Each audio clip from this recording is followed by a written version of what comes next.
Elle prend les 3 personnes à charge desquelles j'avais déposé plainte. Elle dit, le dossier doit être communiqué à la chambre du conseil à charge de 3 personnes. J'ai instruit le dossier.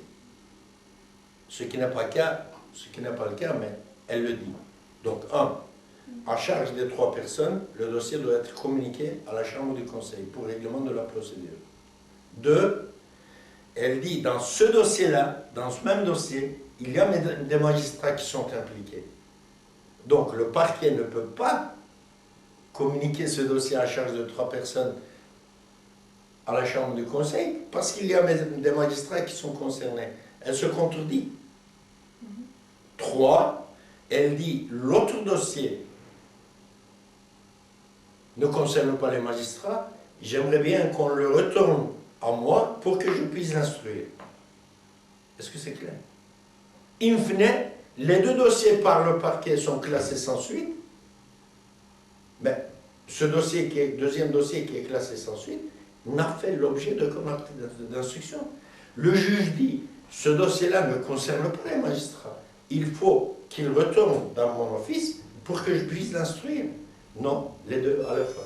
La question qui se pose là, les questions, je ne suis pas revenu là-dessus parce que vous allez trouver dans les documents que je vous ai donnés, la question qui se pose, mais est-ce que le deuxième dossier aussi concerne les magistrats? Pourquoi le parquet classe les 2 ensemble sans suite? Maintenant, sur le plan de droit, le parquet doit communiquer le dossier dont les magistrats sont concernés au ministre de la Justice. Il ne le fait pas, pourquoi? Parce que c'est classé sans suite, il n'y a pas de charge contre les magistrats. Mais comment vous l'avez fait? Où est-ce qu'elle est l'enquête? Je peux y avoir accès? Non. Je reconnais là qu'elle n'a pas fait d'enquête. Non, il n'y a rien. Arbitrairement, on classe le dossier sans suite.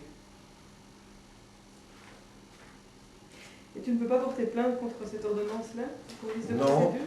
non, parce que c'est là que je voulais venir. À la page 3 de la communiqué de presse, c'est très très important, je dis, à partir du 2e paragraphe, je n'avais en effet pas attendu dans la rue au château le message susmentionné message d'expression divine du procureur général après la Cour de cassation pour interpeller le pouvoir judiciaire le 26 janvier 2001 pour la première fois et le 26 juin 2001 pour la 2e fois, donc par dépôt de 2 plaintes. Et ce, en prenant la jurisprudence suivante pour guide. La Cour de cassation déclare le 10 février 1913, il y a un siècle presque, les plaintes suivies de constitution de partie civile devant le juge d'instruction ont pour but et pour effet de suppléer à l'inaction du ministère public et de mettre en mouvement l'action publique. L'article 63 du Code d'instruction criminelle ayant été spécialement inspiré par le désir de sauvegarder les libertés publiques et les droits des citoyens et de les soustraire à l'omniprésence de fonctionnaires agents du pouvoir exécutif.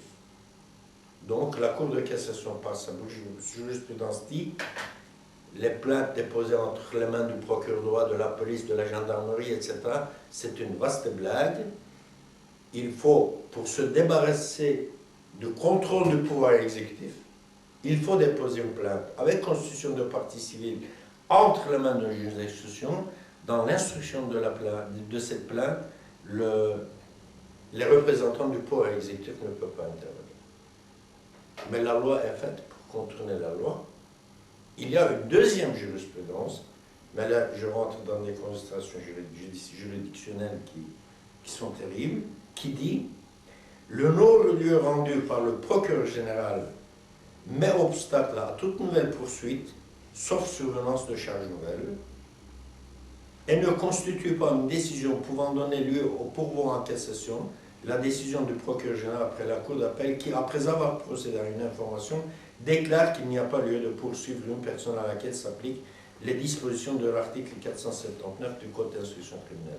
C'est-à-dire que si vous déposez une plainte avec constitution de partie civile entre les mains du juge d'instruction et cette plainte concerne les magistrats, le juge d'instruction ne peut pas l'instruire, il doit la communiquer au procureur général et le procureur général peut le classer sans suite et vous n'y pouvez rien faire. Et cette classement sans suite est sans appel. Donc, le juge d'instruction et le procureur général, connaissant parfaitement bien le droit, ils ont d'abord élaboré ensemble, ils ont préparé les deux dossiers pour le classement sans suite par le parquet, et le parquet les a classés sans suite. Et c'est vraiment l'espace de nos droits.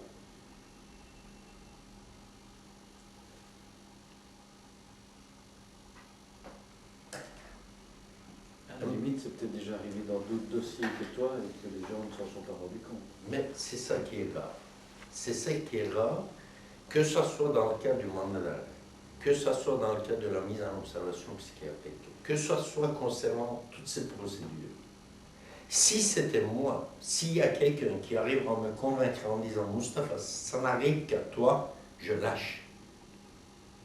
Ce qui est grave, c'est que combien de personnes subissent tout ça au quotidien et qui ne savent pas réagir, qui ne savent rien faire. Qu'est-ce que c'est que ça pour une société? Le sentiment de pas savoir. Ben voilà, toute la question est là. Si ça ne concerne que moi, je vous jure, j'abandonne. Mais est-ce que ça n'arrive qu'à moi? Ou bien ça arrive à des milliers de gens qui n'ont pas les moyens, les capacités de réagir? Vous allez suivre toutes ces procédures avec un avocat? Mais ce n'est pas possible. L'avocat n'irait jamais dire, ni au juge d'instruction, ni au représentant du parquet, ce que j'écris, ce que je dis. Il ne le fera jamais. Et puis quand vous écrivez au procureur général, il vous répond, ah, les dossiers vous concernant, vous n'êtes pas satisfait. Vous n'êtes pas content. Mais enfin, au procureur général, ne n'écrit pas dans des termes pareils. Hein. Qu'est-ce que c'est que ça? Vous n'êtes pas content des traitements des dossiers vous concernant, du traitement judiciaire vous concernant, des dossiers vous concernant. Mais enfin, je n'ai pas à être content. Écris-moi en disant, mais monsieur, vous êtes fou. Le traitement judiciaire des dossiers vous concernant sont conformes à la loi. Ah oui, merci, monsieur Paul. Ouf, j'ai compris. Vous n'êtes pas content, vous n'êtes pas satisfait. Ben, vous m'excusez l'expression, vous me le pardonnez, mais je ne suis pas allé dans un bordel et je ne dépose pas plainte en disant je ne suis pas satisfait des services du pute, hein, ou je ne suis pas content. Mais écris-moi que la plainte judiciaire le traitement judiciaire de ma plainte sont conformes à la loi, aux règles, aux principes du droit. Non. C'est quoi? Il ne va pas dire ça, c'est toutefois le traité de menteur. Voilà. Que faut-il faire? Comment faire? Et quand poseras-tu ces deux questions de la Mais voilà, la question principale, je n'en sais rien. D'ailleurs, dans la lettre que j'ai adressée au procureur général, dans la dernière lettre que j'ai adressée, c'est à la page 31 janvier 12. à la page